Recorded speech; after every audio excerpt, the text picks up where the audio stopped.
Et salut tout le monde, ce soir on se retrouve pour une nouvelle petite vidéo qui va, je l'espère, vous plaire. C'est la petite vidéo de notre trek en Auvergne avec Sylvain, donc Artan. Je vous mettrai son lien dans la description sur Insta. Dans cette vidéo, je vais vous montrer un peu ce qui s'est passé sur ces 3 jours de trek. C'est un petit trek qu'on a prévu un petit peu à l'arrache quelques semaines avant de partir. On est parti au mois de juin, du 24 au 26 il me semble, voilà c'est ça. Et la météo avait l'air clémente. Et bon, ça vous le verrez dans la vidéo, c'était les prévisions météo.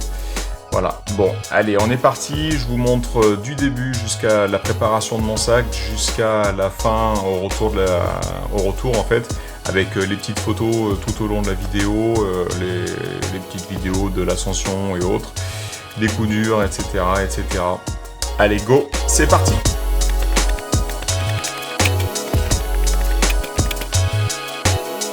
Et voilà, je viens de récupérer du coup ma location chez Decat. Parce qu'en fait, j'avais pas tout acheté, il me manquait 2-3 bricoles que j'ai pas forcément envie d'acheter. Donc on va regarder ça tout de suite. Hop. Donc c'est cool, hein, je pars mercredi, j'ai reçu le colis et aujourd'hui nous sommes le samedi avant le départ. Donc ça permet de bien préparer ses affaires, son sac. Allez. Tac, tac. Donc j'ai loué en fait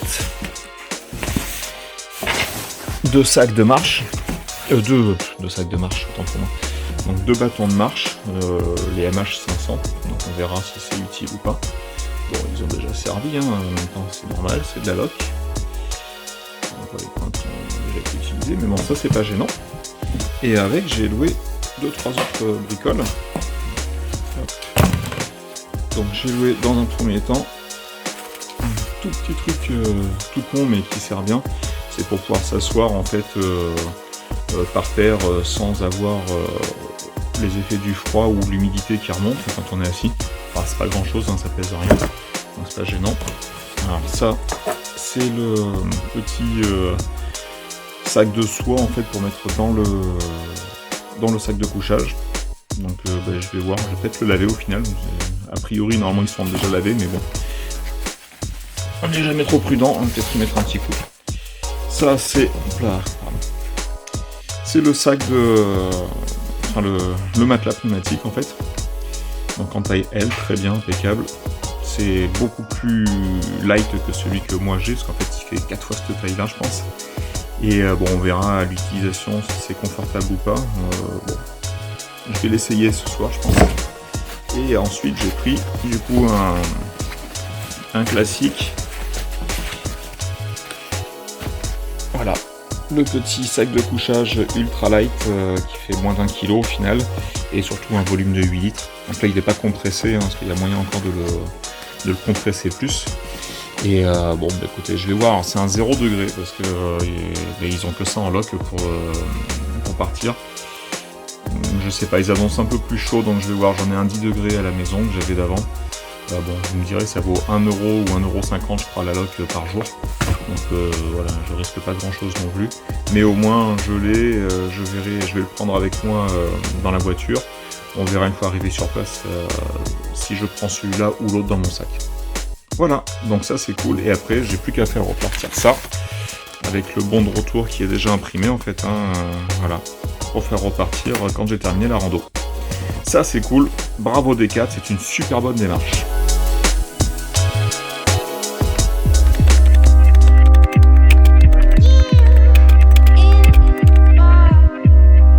Alors, dans mon sac, en fait, qu'est-ce que j'y ai mis? Donc d'abord, j'ai commencé par une petite popote où j'y ai glissé des yaourts à boire et des compotes, histoire de gagner un peu de place, ainsi qu'un petit-déj, les couverts, hop, tout est rentré dedans. Ensuite, la popote, je l'ai placée du coup dans le bas du sac, parce que c'est là où elle est le moins encombrante, avec le duvet, le matelas pneumatique, des vêtements pour caler tout ça, puisqu'en fait le bas du sac, c'est là où quand on le pose, ça tape. Comme ça protège un peu tout le reste, et puis c'est pas trop gênant. Voilà, hop, on ferme tout ça, ça passe, c'est nickel.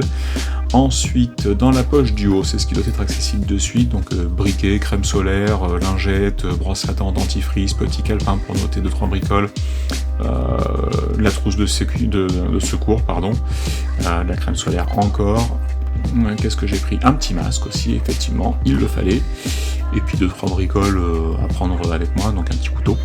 Ensuite, dans le sac photo, donc une batterie portable, mon boîtier, des filtres, mon 70-200, mon 70-300, mon 24-70, un 15 mm, une autre batterie, enfin 2 autres batteries, des cartes mémoire, le micro pour filmer, une petite lingette pour nettoyer, et c'est déjà pas mal. Surtout quand on sait que tout ça, ça a un poids, surtout le 24-70 et le 70-300, parce que rien que les deux, je suis déjà à 3,5 kg je crois, et la poche complète fait 8,5 kg je crois, ou 8 kg, quelque chose comme ça. Donc fatalement, ça rajoute pas mal de poids en fait, hein. C'est pour ça que j'arrive à un total de sac à dos complet avec les poches à eau pleines de 22,5 kg. Alors pour la petite info, là j'ai 2 poches à eau de 2 litres sur la vidéo, en fait je me suis ravisé, j'ai une poche à eau de 3 litres parce que j'en avais une des deux qui était morte. Donc, et elle est placée sur le côté, pas derrière, parce que 3 litres en fait ça faisait une trop grosse épaisseur. Donc voilà, ça ne passait pas. Du coup, la petite poche était sur le côté et j'ai pris un peu plus de place pour mettre le petit coussin en fait par devant en fait. Voilà. Là, on met tous les repas lyophilisés de chez Decat, de la marque Fort Class, qui sont fort sympathiques, pas très chers, très très bons et avec un très très gros apport calorique. C'est exactement ce que je cherchais et honnêtement, mis à part le poulet au curry, tout le reste est vraiment très très bon. C'est excellent, même les petits déj muesli sont vraiment pas mauvais du tout et pour un prix relativement contenu par rapport à ce qu'on peut trouver dans le commerce. Ensuite, donc les affaires de pluie en bas. Tac, ma doudoune, non, la doudoune ira en haut en fait, parce qu'elle ne passait pas en bas, avec le petit oreiller gonflable et le petit réchaud camping-case et la petite poire pour filtrer l'eau qui est fort sympathique et qui fonctionne très très bien aussi, que j'ai acheté chez Decat. Sylvain a pour sa part utilisé des pastilles micro-pures. Moi je me suis servi de la poire filtrante, honnêtement ça fonctionnait très très bien pour le prix que c'était et pour le poids. Ensuite le trépied, obligatoire pour faire des pauses longues et du paysage et de la voie lactée. J'ai un petit peu galéré pour le faire tenir parce que dans la poche de devant il n'y a pas trop de fixation possible. Et il aurait été mieux sur une poche sur le côté, mais il y avait déjà beaucoup de choses sur les côtés. Donc on fait ce qu'on peut. Ensuite, la petite toile de tente Fort Class 2. C'est une tente qui coûte 30 €, qui pèse 2 kg, qui est un peu encombrante, mais qui ne fait que 2 kg, je le répète. Et pour partir en trek, franchement, 2 kg, c'est super top. Et les bâtons, bien sûr, que j'ai déjà loués. Donc, petite pesée avant. Ne rigolez pas, c'est pas rigolo. 77,8.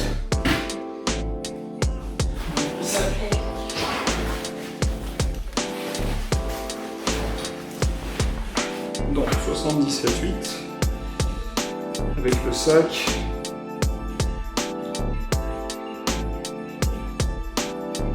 « 97,5 ». Donc il fait 19,3 kg, pardon, en sachant qu'il me manque encore, on va dire 2,5 litres de flotte, quoi. Donc je vais être aux alentours des 22 kg. Eh bien je vais bien en chier. 22,5 kg. Bon, mais nous voilà arrivés. Début des péripéties. On vient de se changer. On va sortir les petits sacs de 20 kg pour Sylvain et quasi 23 pour moi. On va voir une fois qu'on sera arrivé là-haut ce que ça donne, parce qu'on va essayer de bivouaquer derrière la montagne. Bon, on a une jolie petite ascension à faire. Allez go, c'est parti. On a fait rien en fait. Alors on était juste en bas. Et là on a déjà des belles petites marches qui font, je sais pas, 50, 60 cm. Je laisse passer Sylvain devant pour voir s'il tombe d'abord. Et je passe après. Ça va être long hein, quand même. Allez. Je sais pas si vous voyez la quantité de moucherons qui sont présents autour de nous. Et ça depuis le début. C'est juste horrible. On peut pas marcher sans en bouffer. Non pas que ce soit pas bon, juste que je préfère manger ma tambouille. C'est quand même pas mal, hein. On a un joli temps.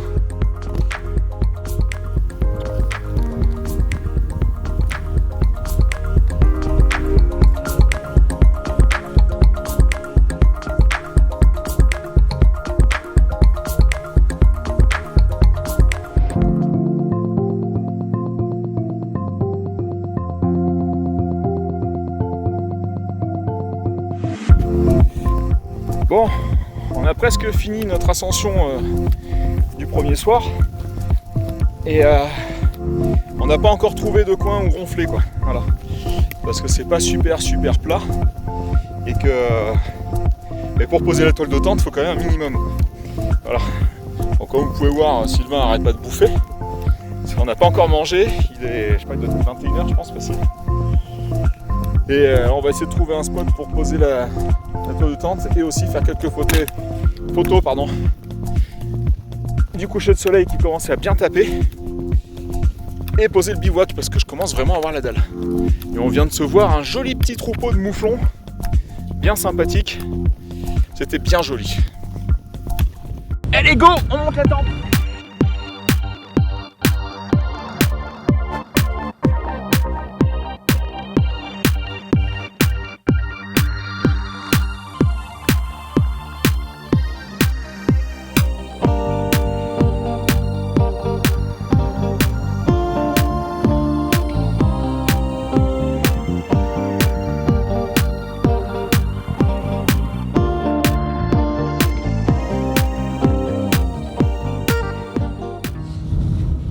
Bon, pour ma part, le campement est posé. Pour Sylvain, c'est toujours un peu la baston avec sa tante. Et non pas sa tante, la femme de son oncle, hein, sa tante tout court quoi. Mais bon, c'est posé, c'est cool. On va pouvoir profiter de la vue. Comme vous pouvez le voir, c'est assez classe quoi.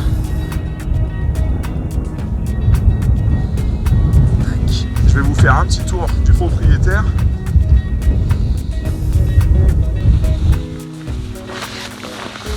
Yeah. Et avec ça, je peux vous dire qu'on va dormir comme des princes maintenant. Et on va fermer avant que les bestioles rentrent.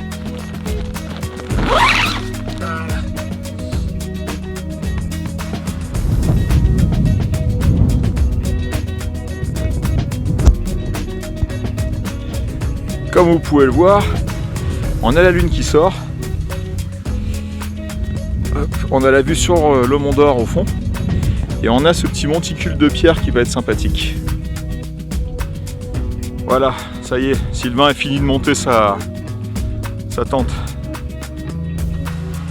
Donc là, en théorie, ce soir, on va essayer de faire des voies lactées qui seront là-bas, là, sur la petite... sur le Sancy au final, quoi. Et avec ce petit monticule de pierre en premier plan, je sais pas si vous le voyez bien là. Et hop, je vais essayer de vous le rallumer. Si j'arrive à déverrouiller ma frontale. Et non, toujours pas. Ah ouais, moi je suis prêt. Moi. Voilà, ce petit monticule de pierre sympathique là. Et on essaiera d'aller éclairer le reste là-bas. Et mais qu'est-ce que tu fouilles dans ma tente, toi ? Franchement, 30 balles, ça vaut vraiment pas le coup de se priver, je peux vous le garantir.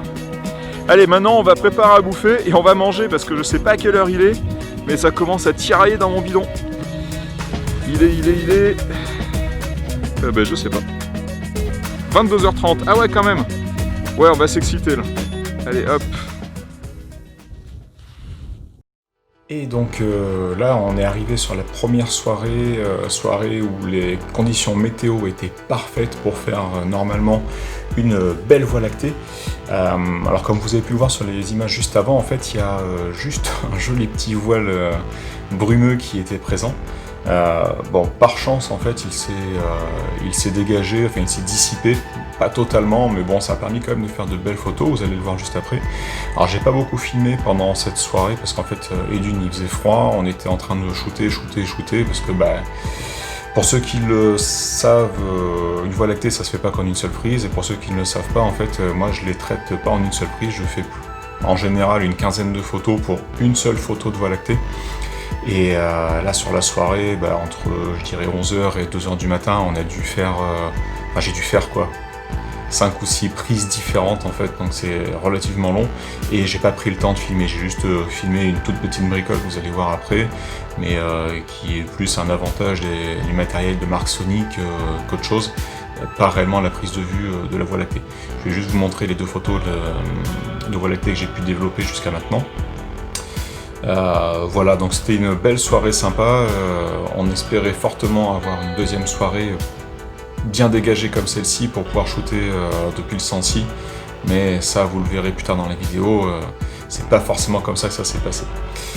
Voilà, allez, je vous laisse avec les images et la petite vidéo qui va bien. Ciao. Et comme Allium Chapelle me l'avait montré, en fait me l'a expliqué sur Insta, sur les Sony, il y a une petite touche qui permet de travailler de nuit vachement plus facilement. Là, je sais pas si vous voyez, je suis à ISO 8000 et je ne vois pas grand chose en fait. Et quand j'appuie sur la petite touche que j'ai préconfigurée, vous allez voir, c'est un truc de ouf. Voilà, en fait ça surexpose, ça crée une pose longue dessus et ça permet de voir clairement toute la voie lactée là ici. Donc du coup ça permet de préparer son shoot sereinement et ne pas se faire avoir. Voilà, donc ça c'est vraiment très très cool. Et là, hop, vous pouvez le voir. Bah non, vous pouvez pas le voir, on ne voit rien du tout.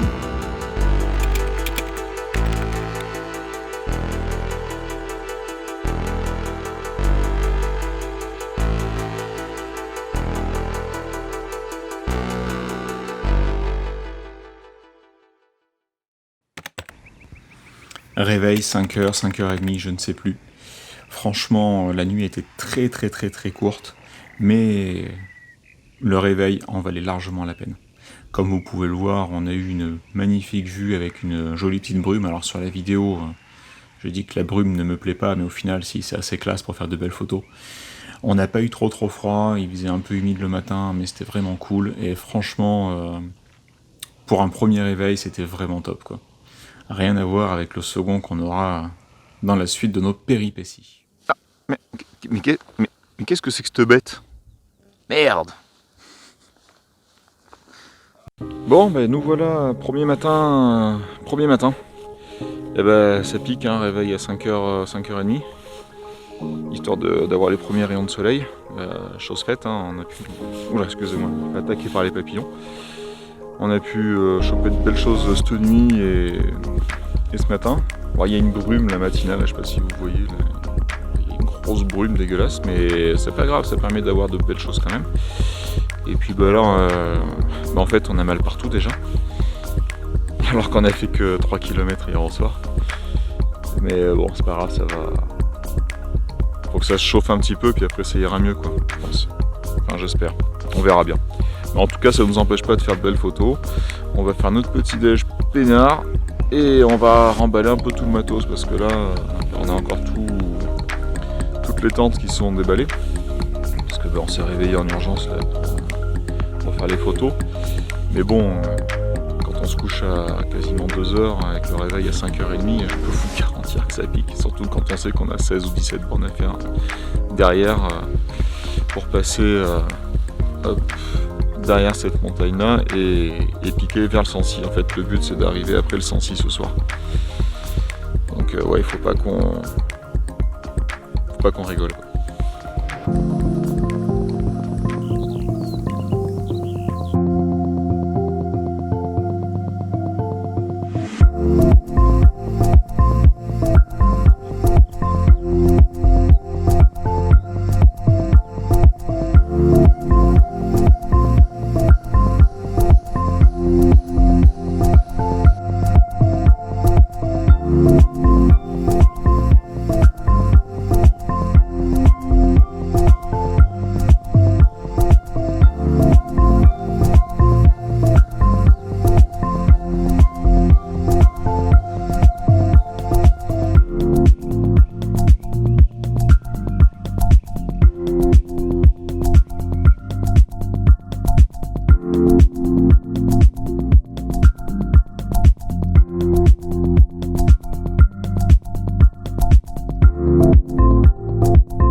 de mètres.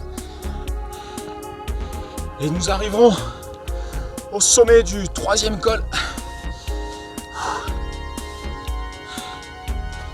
J'en chie.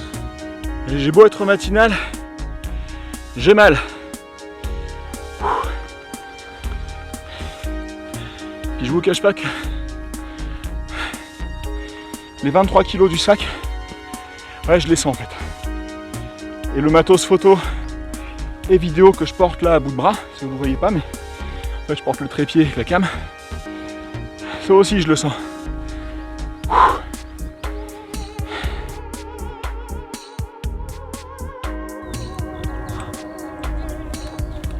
Au final, ce rando c'est assez cool, hein.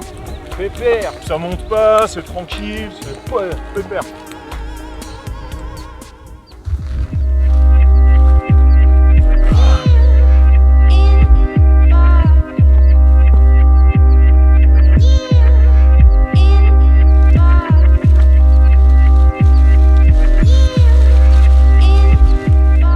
Petite pause bien méritée, après une belle descente. Il est que 9h30 et on a déjà mal aux épaules. Et faim aussi. Et les nuages commencent à arriver en grand nombre et bien noirs.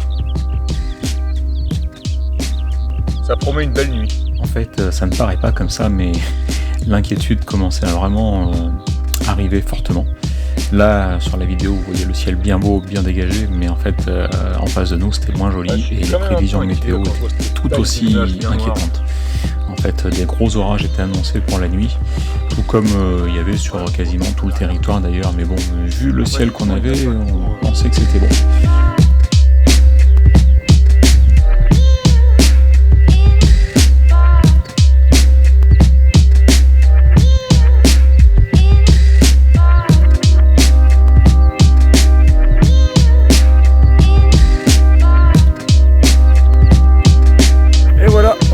Notre petite ascension. Désolé, il y a mon... Voilà. Continue à monter, les nuages se lèvent, les hommes se rabaissent, c'est compliqué. Et il commence vraiment à faire chaud. Et comme vous pouvez le voir, il fait très chaud, mais Sylvain garde pantalon, veste polaire technique. Moi je suis en t-shirt et en short. Et franchement, si je pouvais enlever des morceaux, je le ferais. Bon, en fait, c'est le drame. On est à la Grande Cascade. Mais plusieurs sujets. J'ai perdu en fait le micro. Donc je sais pas si vous m'entendrez bien ou pas. Et on vient de se rendre compte qu'on avait fait que 8 km 75. Et il nous en reste 28 en fait à faire. Dont je pense une bonne dizaine cet après-midi. Donc on va voir, mais il va falloir qu'on s'excite grave. Et il est midi. Faut qu'on s'excite grave. Ouais, mais fais les amandes. C'est bon. Il y a les amandes, on est chaud.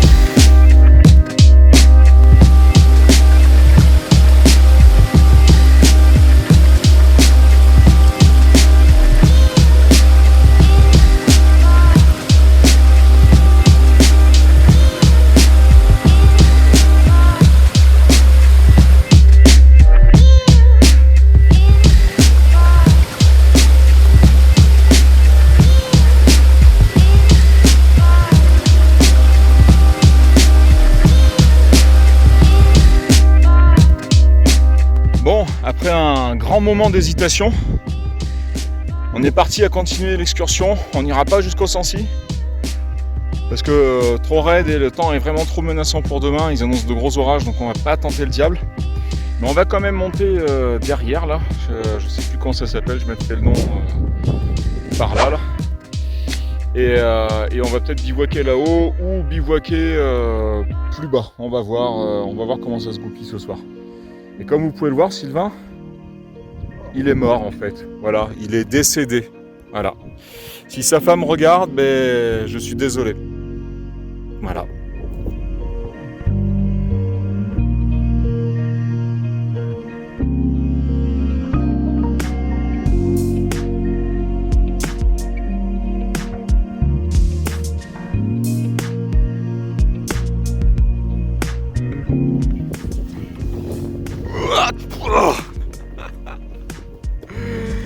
Et oui, hein, plus de 20 kilos, ça pique.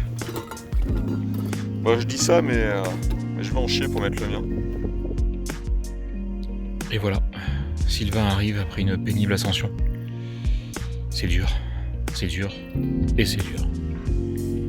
Il ne reste plus qu'un virage, un col, je sais pas comment on peut dire.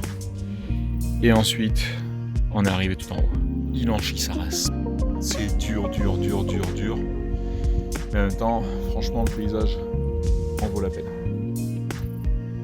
C'est pas facile, hein?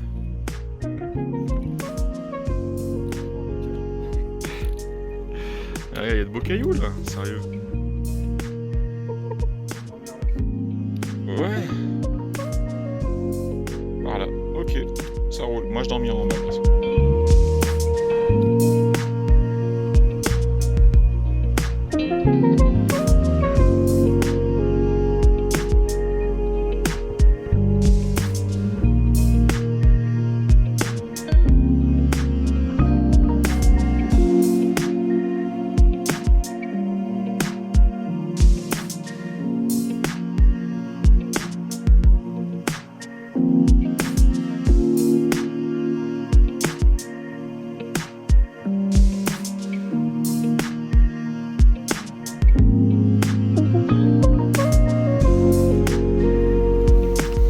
Arrive sur le roc du Cluzo, je sais pas comment on dit. Joli petit piton rocheux, bien abrupt, avec des falaises de chaque côté. C'est là où il ne faut pas tomber. Comme vous pouvez le voir, non, faut pas tomber. On va passer là.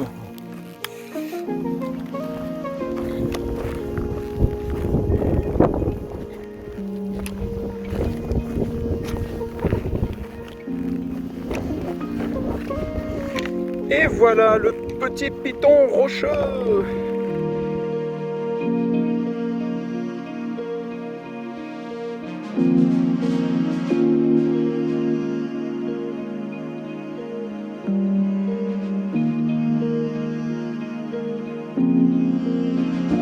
Et on vient de tout là-haut hier, enfin ce matin, et de complètement derrière hier. Voilà.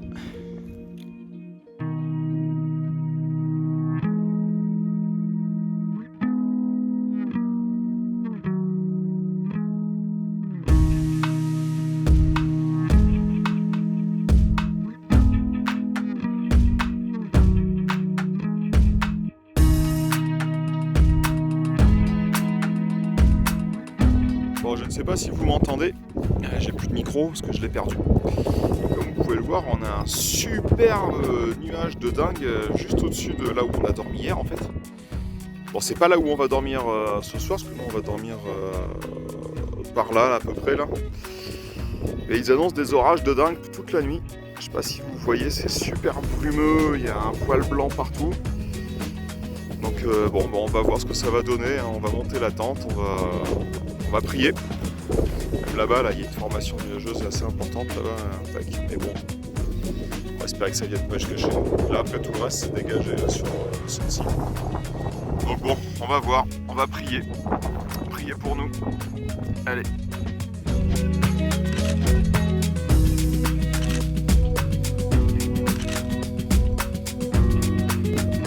Bon, ben on voulait faire un super sunset ce soir. Alors, je sais pas si vous m'entendez bien, mais malheureusement, il y a ces énormes nuages qui sont arrivés en 5-5 et qui ont tout plombé le coucher de soleil. Il était normalement pile poil par là. Bon, l'intérêt, c'est que là, l'espèce de gros truc bizarre qui était au-dessus, là, il est en train de se dissiper. Mais il y en a d'autres qui sont en train de se monter de l'autre côté. Donc on va voir. D'ailleurs, je suis en train de faire une petite prise de vue en intervallomètre, histoire de vous faire un petit thumbnail que je mettrai quelque part sur la vidéo. Voilà, donc je pense qu'on va abandonner le projet du coucher de soleil, parce que là c'est... Ouais, voilà. Puis il y a une brume monstrueuse, donc on va descendre, parce qu'on a quand même un petit peu de marche encore à faire, et on va aller planter le bivouac. Bon, c'est la merde. là où on pensait pouvoir se poser, par là, en fait c'est que des arbustes. Et on peut pas en fait se poser, c'est pas possible, il y a beaucoup trop d'arbustes quoi, donc c'est pas plat du tout, c'est pourri. Donc il faut qu'on trouve une solution rapidement si la nuit est en train de tomber. Et il n'y a pas vraiment de solution en fait. Donc il faut vraiment qu'on trouve tout de suite, là, maintenant. Sylvain, une solution? Non. Bon, on va voir. Bon, mais voilà, les tentes sont posées. C'est la merde, parce que le sol, je sais pas si vous voyez, ce ne sont que des arbustes comme ça, partout, de différents niveaux. Et il a fallu composer avec la pente. C'est posé, on va voir ce que ça peut donner. De toute manière, ils annoncent de la flotte. Donc, demain matin, ça va être debout 5 heures. Appel du taxi et pour aller récupérer la voiture. Franchement, ça va être chaud. Ça va être chaud, mais ça fait partie de l'aventure en fait. On n'a pas le choix. De toute manière, Sylvain il est décédé. Et il est en train de dormir déjà. Hein, Sylvain, tu ronfles? Donc ouais, non, on va voir si je peux faire une petite voie lactée ce soir quand même, au cas où. Si le ciel est un peu dégagé, parce que là, il est dégagé, mais il y a de la brume. Donc on va quand même voir ce que ça peut faire. Mais on va pas se coucher trop tard, parce que demain matin, on va se lever de bonne heure et il va falloir replier le matos sous la flotte. Et tout ça, c'est vraiment... Mais bon, ça sera une nouvelle aventure demain matin. Du coup, nous nous sommes couchés avec l'idée quand même que nous allions passer une nuit très agitée. On a dû se coucher, je pense, vers 22h, 22h30, quelque chose comme ça. Je peux vous garantir que je ne me suis pas relevé pour faire une voie lactée, puisqu'au final, les nuages sont arrivés dans la foulée. Et on a préféré essayer de se reposer tant qu'on pouvait.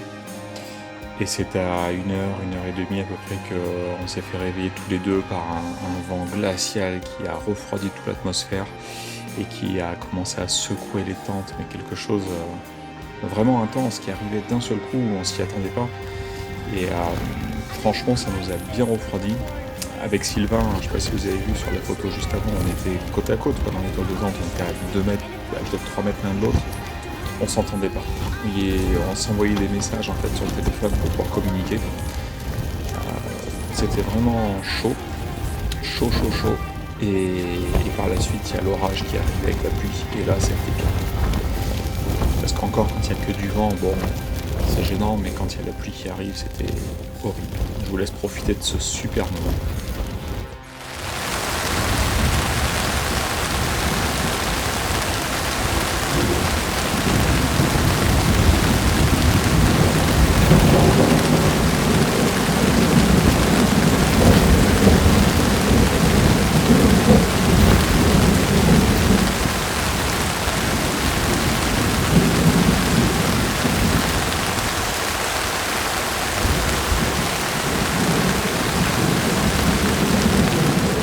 Du coup, 5h30, petite ouverture météo programmée où en fait il devait s'arrêter de pleuvoir. Heureusement, la météo c'était bien calé. À 5h30, il s'est arrêté de pleuvoir. Donc en fait, on s'est précipité, on n'a pas petit déjeuner, on s'est précipité. En fait, on a rangé le matos, on a rangé les tentes et tout, même trempe, c'était pas grave. On a appelé le taxi tout de suite pour qu'il nous retrouve sur la route la plus proche, qui était à, allez, on va dire, une demi-heure, 3/4 d'heure de marche, en tirant tout droit, bien sûr. Et c'est ce qu'on a fait en fait. On a tiré tout droit. C'était pas super pour descendre, mais on l'a fait quand même parce qu'on voulait vraiment retrouver la bagnole. Le taxi nous a retrouvés, on a pu retrouver la voiture et repartir tranquillement, sereinement, avant que d'autres averses ne tombent. Franchement, ça a été une aventure extraordinaire. On ne pensait pas terminer notre séjour comme ça. Mais bon, c'est pas grave, ça fait partie du trip aussi.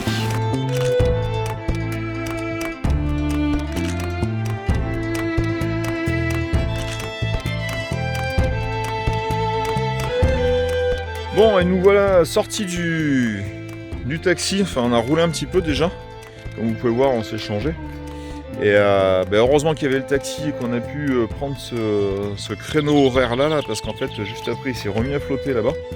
Là on est déjà parti du Mont d'Or, on n'est plus au Mont d'Or, on a déjà roulé un petit peu, on est en train de faire le petit déj qu'on n'a pas fait tout à l'heure parce que ça commence à tirer un peu dans le vide. On a tout remis les affaires en vrac pour pouvoir partir dardard. Ça aura été une belle aventure quand même, mais effectivement pas le dernier jour quoi, parce que là c'est pas top, puis même là comme vous pouvez le voir c'est loin d'être un temps idéal, c'est vraiment très incertain. Puis tout mer, c'est trempe de partout, il pleut. Donc bon. Et ils annoncent de gros orages cet après-midi avec de la grêle et tout. On va pas se prendre la tête. On va reprendre la route du retour. Parce que c'est pareil, ça fait 2 nuits où on dort. Je sais pas, ça fait combien 2 heures à peu près. Ouais, ça doit faire à peine 6 heures en 48 heures. Ça fait peut-être pas assez, donc on va pas tenter le diable, on va rentrer. Je sais pas si vous le voyez à ma tête, enfin moi là je le vois bien quand je me regarde. C'est pas ma tête de tous les jours ça. Donc on va rentrer tranquille. Et puis voilà, je vais vous mettre quelques photos à la fin de la vidéo et puis on se retrouvera pour la prochaine, une prochaine fois au Mont d'Or ou ailleurs, on verra. Ça le dira. Et j'espère dans de meilleures conditions. Allez, ciao!